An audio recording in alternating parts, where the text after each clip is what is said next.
Okay, it looks like we've started. JP, I'm going to introduce you again. We've got JP Monteiro here tonight, and he's going to be talking to us about data democratization. There again, saying that real slow. Um, and welcome, JP. It's Thank good to you. have you. And It's a pleasure. please take it away. Thank you very much, Ross. Pleasure to be here. Um, well, I think I'm gonna just start by sharing my screen. I have some slides to show you. See if it works. Okay. Yeah, except I don't know about anyone else, but I'm seeing double. Oh, Here we go. is it working fine or? Yeah, now I'm seeing one slide, and that the Visu, title the slide. path, final, like the one with the path towards modern data democracy, I guess. That's the one. Okay, perfect. Well, that's the initial slide. So, um, it's great to be here. My name is JP, actually, João Pedro. I'm originally from Brazil, and located in Switzerland. So I came to Switzerland 10 years ago to study computer science. My background is in natural language processing. That's where my passion lies. And 5 years ago, I started Visu, a data analytics, a self-service analytics startup with my co-founders. And our mission is to make access to information as easy as just asking for it. And today I'm going to be talking about um, data democratization. And I would like to start with how we see data democratization, in stages, right? So we have several stages where a company can be in their data maturity level. And the first one I like to call data anarchy, and then we go to a data aristocracy, and finally there's a data democracy. So what are these stages? Well, the first stage may be familiar with many of you. So from the data side, we talk a lot about silos. The data spread across different systems. You have your CRM, you'll have, maybe another tool for the contracts, and another tool for the marketing, and another tool for finance, and they are all completely separated from each other. And usually the main kind of tool that it's being used for analysis of data is, well, the good old Excel. Everything is in spreadsheet. They're often offline, and you end up having different versions. And from an organizational perspective, it's very departmental, right? The same way that the data is spread, like the departments, they end up talking about different numbers. They cannot really agree on the same metrics and the same definitions, right? So that's the data anarchy. And at this point, usually there comes someone, enlightened leader in the company that says, okay, we have to do things differently. Let's transform the business. Let's do some digital transformation, or however you want to call it. And the next stage that we get into is what I like to call the data aristocracy. In the data aristocracy, now you will establish a data warehouse, this single source of truth, right? Where you will extract the data from different systems. You're going to load them together and going to transform them, clean it, and have it in one place. And now from the tools, you also advance. You're not, everyone is looking at their own versions of the Excel. You introduce standards reports and dashboards, and turns out like everything is a dashboard. And finally, from an organization perspective, things get centralized. There is a reporting team that is responsible for providing access and answer questions to data, and this can work, pretty well up until a certain point. But in some cases, and that happens pretty often as well, you go from a data aristocracy to something that I like to call a data bureaucracy, right? So the data warehouse itself, the big project that is planned to centralize everything, it's usually a huge endeavor, and with a lot of upfront requirements, and takes a lot of time to be delivered, right? And that's the classic kinds of projects that can be very costly and demotivating for a lot of people in the organization. From the tools, if you had this tendency of making everything a dashboard, you will end up with reports or dashboards that are used only once. They make a look at it, and never to be looked upon again, and they end up rotting.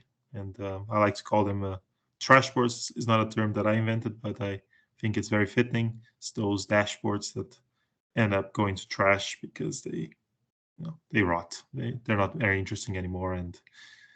And from the organization side, because you have a reporting team, they're doing their best they can, but a lot of times, they get really they become a bottleneck. There's a lot of like quickly forms a data breadline, right? And what I like to call there is a curiosity tax. So that's the bad version of a data aristocracy, right? And I would like to explain a bit more about what I mean with a curiosity tax, because I think it's a very common phenomena inside companies, and I think it's something that needs to be talked about and recognized. So the curiosity tax. Curiosity tax. You start with a business user, as a curious George, is a very curious business user, and has a lot of questions. So curious George has a question, and well, case number one, his question can be answered with a predefined dashboard, and that's great. So takes a look at the dashboard, finds the answer. Okay, maybe puts a filter or another thing, finds the answer, and can move on. He's very happy. But that's not always like this, right? So sometimes, well, the still rather curious George will need to go through a more complicated self-service tool, some pivot tables, and maybe this person, maybe George knows how to use these tools, right? And will maybe had some training and is motivated enough to answer his question using this tool. And and if not, then it will just say, okay, whatever, I'm just gonna continue my life without having the answer for this question and making my decisions based on pure gut. But if it does take the time to use the tool, it will create maybe a new dashboard. You can save it so that next time he has a new dashboard, he can just go directly to the dashboard. But sometimes Curious George doesn't know how to use this tool, but he still wants to answer the question. So what's next? Well, he will reach out to the reporting or data team over Slack or over Teams or whatever way of communication, and there will be some back and forth. And hopefully, if Curious George is, well liked within the organization, or depending on how the situation is in the reporting team, he will get a lot of times another dashboard with his answer, right? So he can take a look at it and continue. But he will think twice before talking to the data team. He will consider, should I really bother these guys? I know they're overworked. Maybe I'll just skip this one, right? And that's always the curiosity tax. And this, whenever he needs to answer the question, he will they'll consider it to go through this effort. And well, and sometimes what the data team does is, I mean, before you talk to us, you have to answer this form, right? So because we are a bottleneck here, we need to make sure that you're motivated enough to have these questions answered. So what exactly are you looking for? And which kind of decision is going to support this? And have you really thought about it? Have you tried looking into other tools already? And yes, so another step between curious George, which now is a bit less curious George.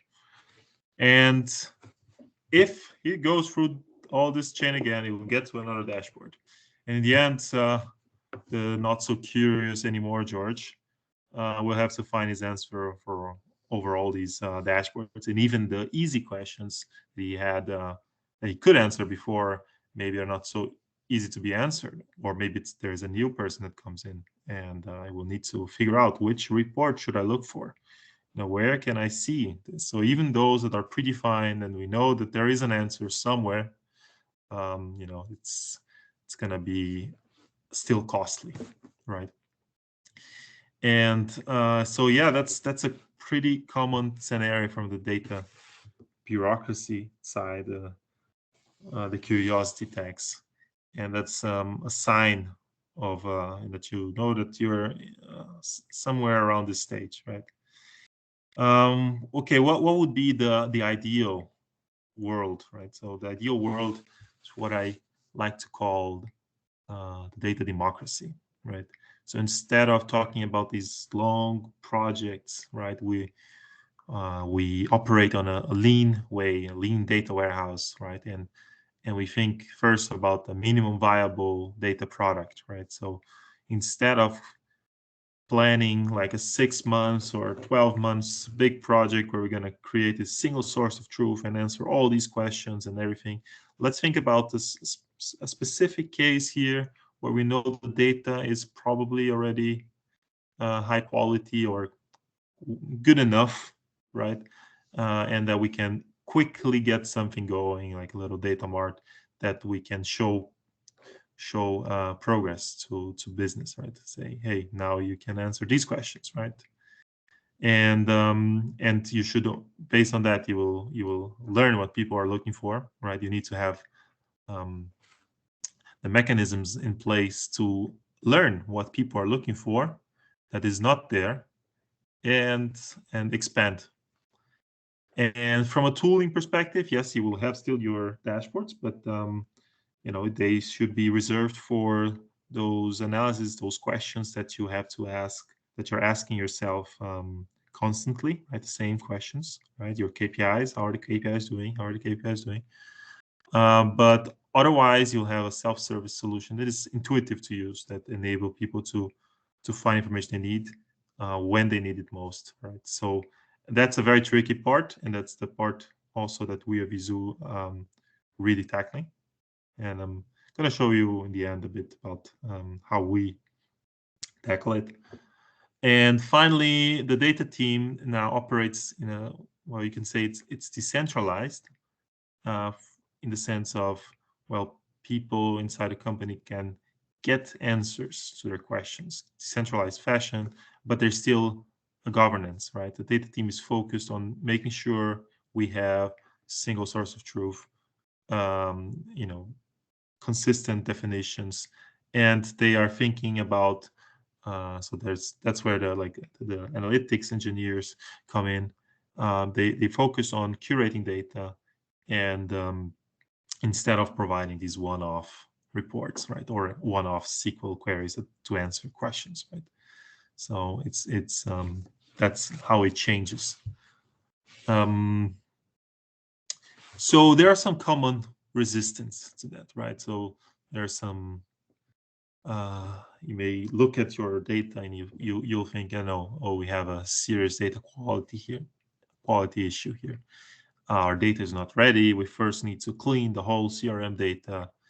And as I mentioned, I think here the main antidote to this resistance, I would say, is, well, let's focus on a specific part, right? We don't need to do clean everything up. We can get already some insights from a certain data, and with that, you will actually increase the motivation of people, especially if the same people that are using the data, the same people that are actually inputting the data, right? So if you get the data in the hands of the people that are responsible for the mess, then you get a better motivation for them to improve the data, because they see directly the relationship between what how well they're inputting the data and the value that they're getting. But in general, stop complaining. Let's make data useful. Let's choose a specific part of the data to focus on. But that's not the only resistance, and a very common one is data literacy, right? Oh, users don't know the data. They don't know how to interpret results, right? So that's we're never going to be able to get there, to this data democracy. And what I would like to say about that is that well, of course, if they are very far from the data, they will never know the data, right? So you should work on improving ease of access, right? The self-service part.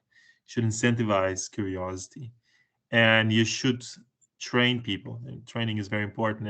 And here, ideally, the way I like to think about data literacy is not too much on training of specific tools, even though, well, you would like the tools to be self-explanatory and intuitive, and that's not always the case. But so the training for me, I think it should be really about asking questions, interpreting results, right? And so what I see happening a lot is people spend a lot of time with training on tooling, on how to do X, how you click here, you click there, and a lot of time is spent on that instead of actually talking about, well, data literacy actually is not really about that, right? It's about asking questions, interpreting results.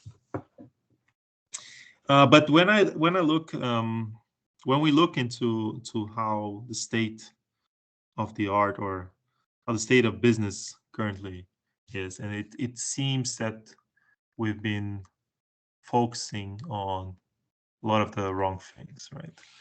So so I'm gonna provoke you a bit here. Say we've been lied to. So are you ready for some hard to swallow truths? So we were told we were going to be data artists, right? Creating these beautiful dashboards. Our canvas is our dashboard, and our keyboards, our keystrokes, our brush, and you have to find out tools and the training to become a data artist. And in fact, we shouldn't be thinking, as a data team, we shouldn't be thinking ourselves as a data artist. And here's an example of a very bad infographic where it seems like women in India are very, very small, but it's just because the chart is very badly done. Of course, you need to know how to do some charts, but in the end, it doesn't need to be, you don't need to become a data artist, right? And you shouldn't be thinking about your job as a data artist. And it's also, we're told about that it was all about building dashboards, right? There's all these courses, Coursera, about how to, build dashboards, about dashboards this, dashboards that. And in reality, we see our dashboards being looked on like once or during a week, and then next time they're not using it, because it's kind of like this hammer and nail thing, right? If you only have a hammer, everything looks like a nail. So if you only have a dashboard, well, that's what you will always be creating, right? So it's not really about that, right? That's not really what our job is about. And it's also not about translating English to SQL. We shouldn't see ourselves as English to SQL translator, right? Even though sometimes it does really seem that that's what the data team is doing, just translating English to SQL. And when I think about data democratization or data democracy and data democratization, the way I see this is it's about bridging the gap between our language and the language of data, right?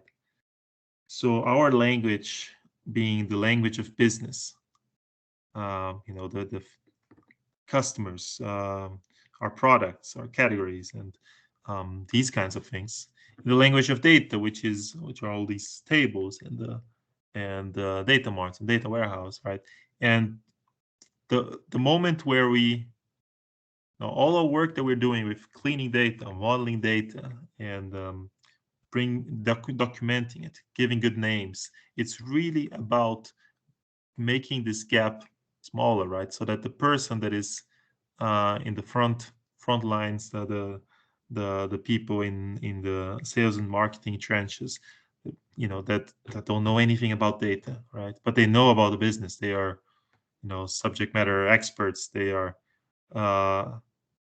so they know, they know the business. They know what they're talking about. But if the connection between what they know and the data is very far, they will struggle and they will need your help.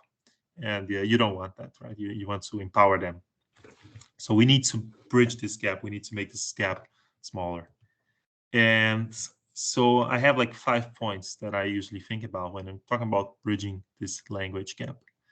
Number one is, well, you need to have a firm grasp on which questions are being asked inside a company, right?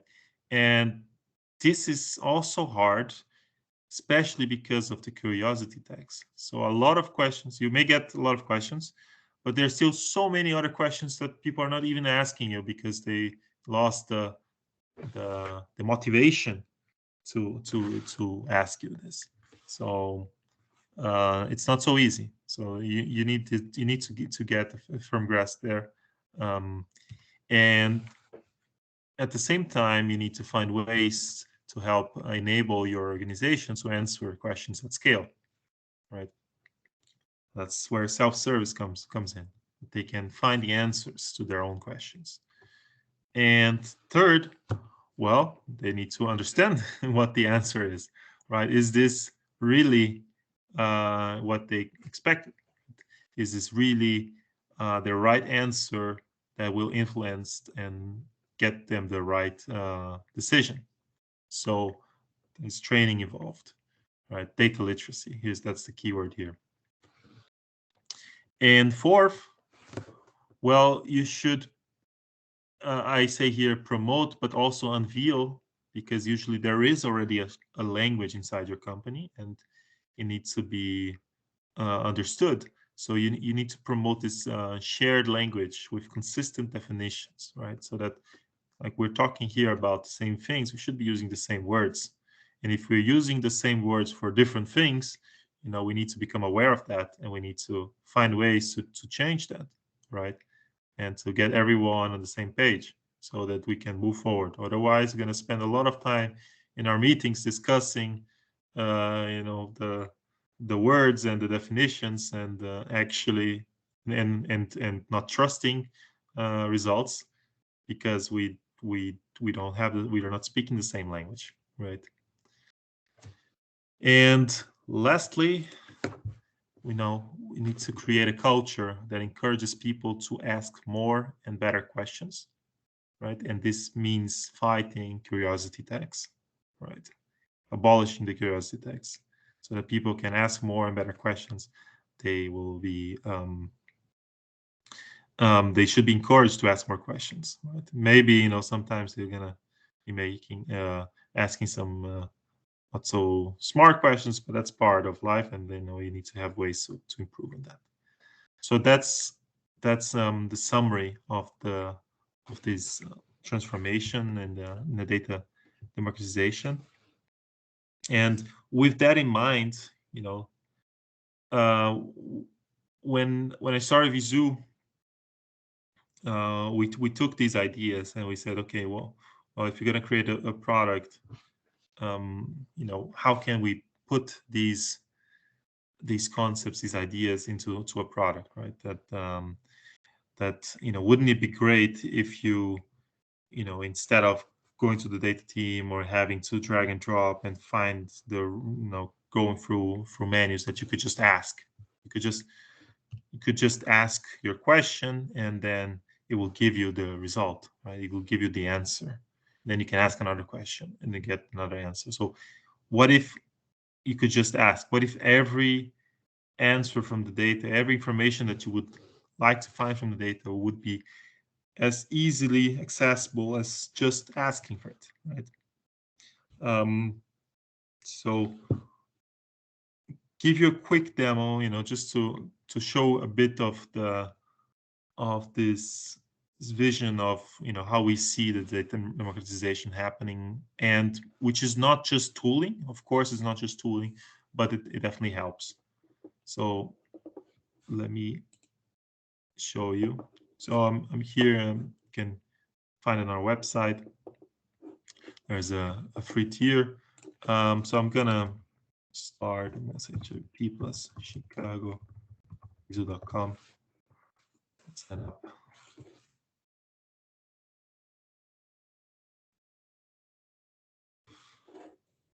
In here. And you can, explore some sample data. I really like the UFO demo if you're a UFO fan. But I'm gonna import an Excel file just as a demo. Usually you can connect to your data warehouse, your SQL server. So let's start. Yeah, import the Hyperstore data.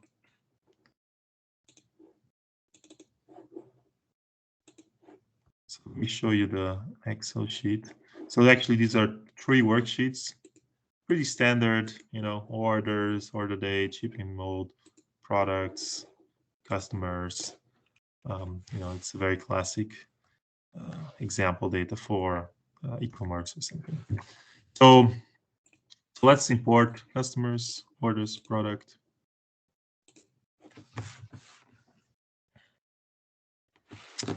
And that was it. So as you can see, it greets. So yeah, it knows that I'm. It's already 1:30 here, and I shouldn't neglect my sleep. I'm gonna go sleep afterwards. You can see the orders, and it's this chat interface where I can just ask my questions here. So I'm gonna jump to the knowledge graph, which is where we see the data. I'm gonna take a look at it visually. So that Excel sheet is now this graph here where I have orders, recognized customers as a person.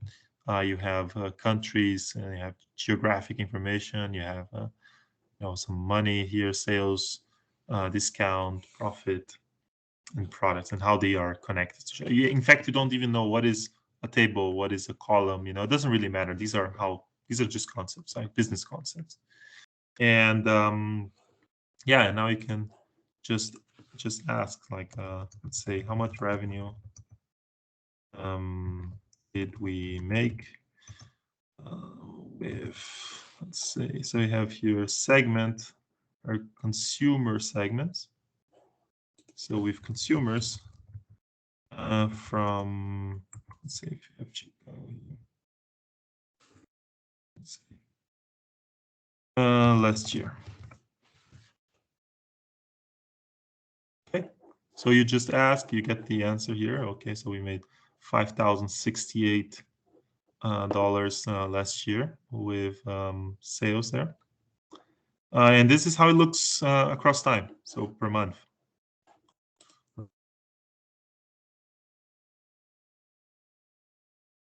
I'll follow up and continue this exploration further. In fact, I want to, I'll break it down by category. But before that, actually, I usually call it a product group. So I'm gonna add it as a synonym here. So, the preferred term inside a company is category, but sometimes I call it product group. So it should still understand that. So I can click there to follow up, and I'll say just by product group. So as I type, you see here, okay, well, actually, you mean by category, probably. I'm still gonna go with by product group, but it like this, you're kind of nudging the user to learn the preferred language, right? So category. So let's continue. And now it splits by revenue. I can actually by category, so I can change the visualization. I can see here furniture, office supplies, technology, and there are some different visualizations. But you can also do things like, I don't know, you want to find some customers to contact. Maybe say something like which customers. So let's see, which customers from New York and no order in the last 12 months. Like that, it understands, oh, customer is from New York and customer didn't have any order in the last 12 months, right? So pretty much this year. And this is the list. So there are actually 276. So you see the customer email and so on. And well, you may want to follow up on it and say well, let's take with birthday this month. And these are the ones with birthday this month. So it understands that actually birthday this month is different than saying the person was born this month, right? It's actually the birthday, so the day and the month is actually this month.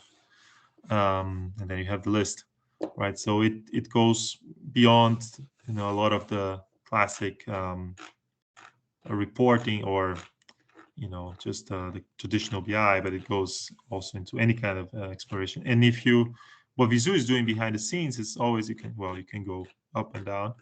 You can always see here the SQL query to it. It's actually generating these beautiful SQL queries. Can get complicated sometimes. And you can verify, well, if you're a technical person, you can verify that. Otherwise, you have to take a look at the filters up there. And finally, just to show the other side here, you also have Studio where you can take a look at the modeling of your data. So you go to order, and you see here, so it's version controlled. You can see it in code. You have orders. The orders have some properties, cities, country, as we saw before, and there's always a SQL equivalent here. So I can go and can define the Boolean, say a bad order. So I'll give it a name in English, right? So that's what the N is for. In English, and I'll give SQL definition. So there's this templating thing. So let's take profit, like a bad order. A bad order is one with a negative profit. Seems like a bad order to me. And now I can just ask how many bad, so you already see it there, many bad orders per customer. And you also know orders bad, go to SQL query, and you see here our definitions being used here. I can also set this year, right? So it follows up. Actually, maybe I want to see the average. The average this year was 1.09 per customer of bad orders, right? And let's see if we can actually break down by segment. So we can see, so among corporate clients, it's 1.1, consumers 1.09. Could be something else, but it's just as an example of what you can define here easily with Visu Studio. And the last thing is, well, the beauty of the natural language interface is I'm expressing here, what I'm looking for. So I'd be looking for how many female customers, right? And you notice, well, there's no female. It doesn't know what female is. In fact, if I ask, it will say, I don't know what you mean a female. Maybe it's a synonym to something. And all these questions is then available for the data team. It's not live, it's 15 minutes delay, but you can explore all the questions that were asked inside the organization. So you'll have the questions here, the users, which knowledge graphs, which boards they accessed, and how many times they're logging in. So you have complete understanding about how people are asking questions inside your company. How are they using Visu? How are they using the VI? Are they using enough? And you may notice that, well, there may be some groups of users that are that need more support or that need less. And you will notice now here as well, people have been asking about things that we don't have it integrated yet. So now, well, gender is something that I should add to our minimum viable data warehouse, right? So may want to add gender because now I have like 10 people actually asking about that. And then before you would be just basing yourself on, gut feeling or what one person told you and this person you kind of respect. Or so that's the kind of transparency that you get with natural language. So that pretty much the demo of Visual. Let's go back to the presentation. So to summarize here just quickly, you ask your question, get your answer. No jumping through a jungle of reports. Promoting shared language within the organization and full transparency over what business is asking for. Well, next, what people already ask directly, usually in these presentations, okay, how does it work? So just would like to give you, just a bit of an understanding of how what it's actually doing behind the scenes. So let's say, we work a lot with insurance companies. So let's say you get a question like, okay, which young clients own a BMW and don't have a legal protection policy? So the first thing that Visu does is it recognizes what are important parts of the sentence. Okay, what are things that I should try to understand. So here you have like young clients, BMW, legal protection, and then it goes for each one and it tries to understand what would be possible ways to understand what young means. So it could be, for instance, it could be a customer segment, young and professionals. It could be also that it's and the age is below, I don't know. I don't want to put any kind of threshold here and what is a young client, but it could be something. Or maybe there is not even a field called age. Maybe you have to compute it based on the birth date, right? And or maybe there's like a product that is called Young 2.0, and clients. I don't know. Maybe Izu needs to figure this out. And clients as well. It could be the CRM client, the accounting one, could be the contract one. And well, of course, if you're talking about clients, you actually only mean the active ones, right? Because the inactive ones you may have in the database in your table, but they are X clients. So when you say clients, you obviously mean the active clients. BMW, to own a BMW, what does it mean that, okay, the customer has an active policy for a vehicle whose model name contains the word BMW. Oh, and by the way, there's a field called is owner, which you need to set to true, because otherwise it's not, he may have a policy, but it's not his vehicle. And finally, if you don't have a legal protection, what does not having a legal protection means? Well, among all your active policies, make sure none of them is for legal protection. Now, if you put all these things together, right, you have these different ways of understanding the question. So Visu puts all them together, and you maybe what the user means is clients with age below 30.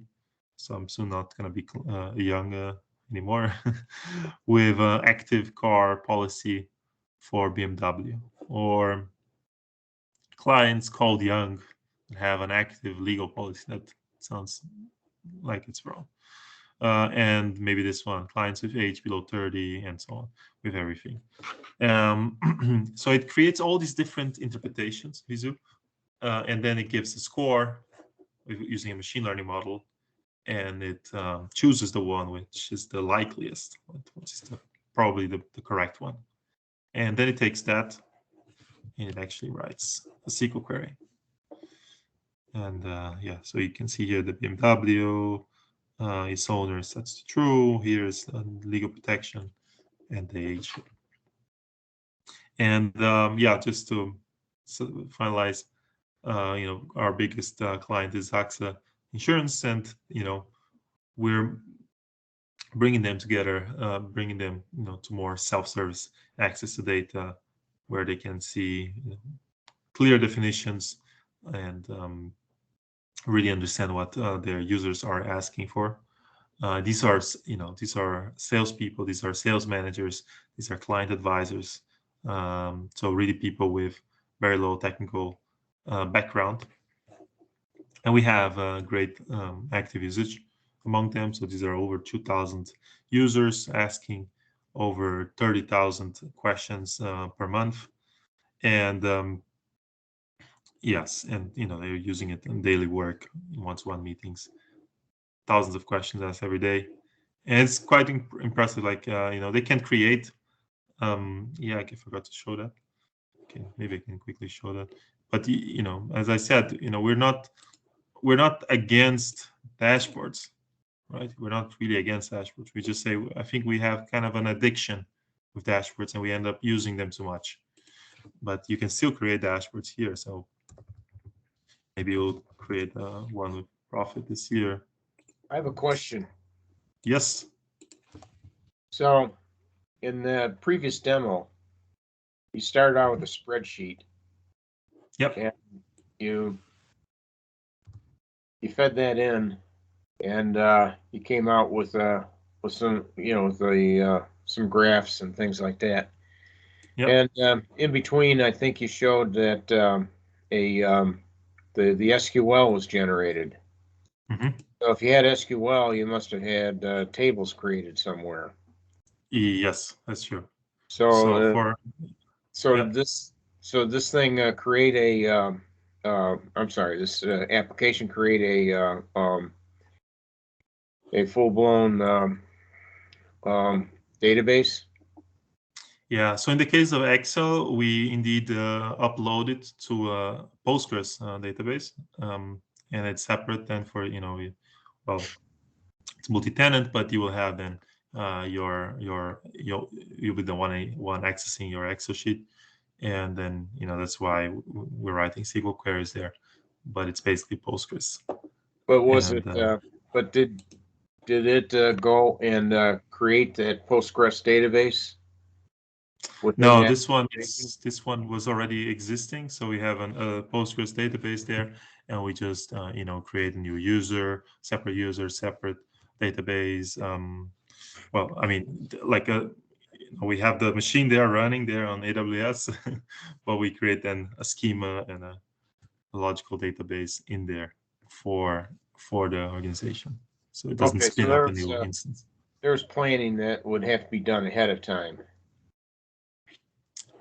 Well, I mean, this is in the cloud, so you can just go there and just upload it. So there's that's literally how you would use it today. You go there, and it's already running there. So you don't need to configure anything further. You just go to a website. If you go to a website today and you register and you put your Excel, it's gonna be uploaded to this to this database with restricted access just for you. Yeah, so just to show here, so the dashboard, that's one neat thing that we do. So I just quickly created, just ask a couple of questions, and I have now this dashboard with my KPIs. And what you can do now is we also see dashboards as just a collection of answers. So you can also follow up on it, and you can say maybe just for, let's say, corporates, and let's say per category, and let's say also.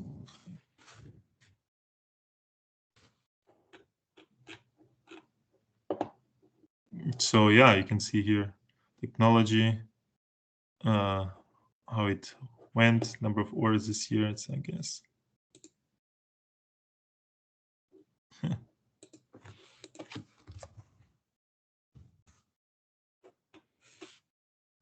It should be sometimes.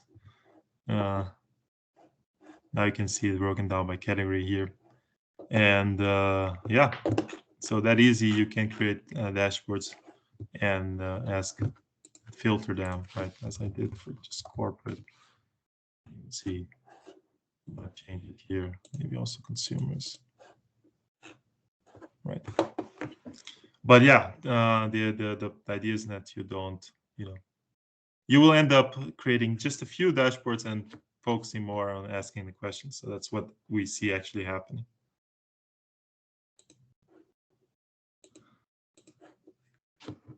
Yes. So, well, like my little propaganda here, my little ad, sign up now, try it out. Love to hear your feedback. Viso.com/sign up. You can create a free tier. You have up to 5 users. It's for free. Otherwise, we also have a very competitive pricing. And if you liked the presentation, I also have a Substack where I write some stuff and about data democratization, modern data stack, natural language, and it's called Modern Data Democracy. And this guy in the picture, and that's the link. And these are my contacts. So, follow me on Twitter and reach out if you have any questions. If you think it's interesting, let's talk. So, thank you very much. Thank you, JP.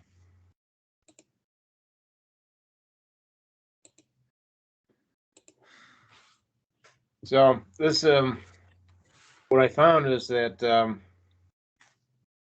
kind of reminded me, took me back probably about 30 years ago. We had this technology that was popular in those days, and it was called case tools. Case tools, okay. Yeah, and that it was basically a collection of data and source code put into a repository, so that an end user can just go through a menu and create their own reports. And it well, at least at the company I worked for at the time, it never caught on. Hopefully we have a better luck. Well, yeah. This was what I found where I work now. We have a lot of well, not a lot, but we've got a bunch of people that are called quants, quantitative analysts. Yeah. They all have PhDs, and they take very complicated formulas and they pipe them into either SQL, or they'll use something like Python, or they'll use R.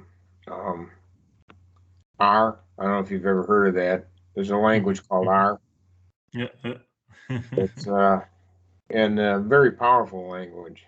But when it comes to understanding their language, I mean, I don't know if I could understand it if my life depended on it.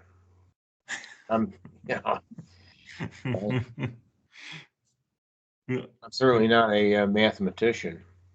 I hate math. That's why I went into IT. But I'm finding a lot of them, the right queries, but they're very complicated queries. Mm.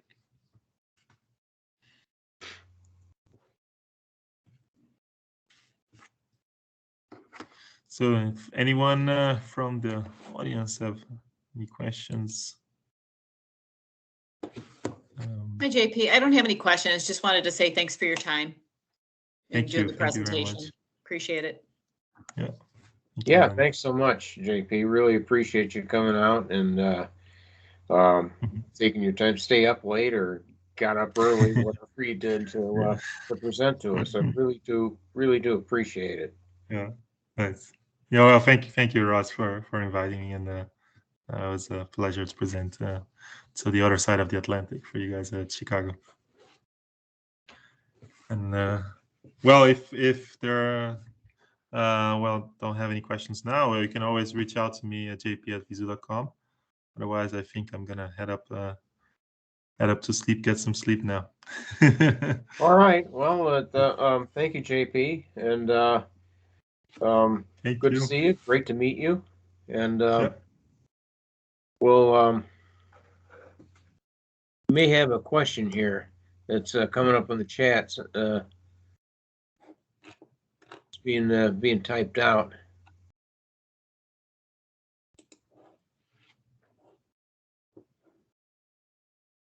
Well, I guess not.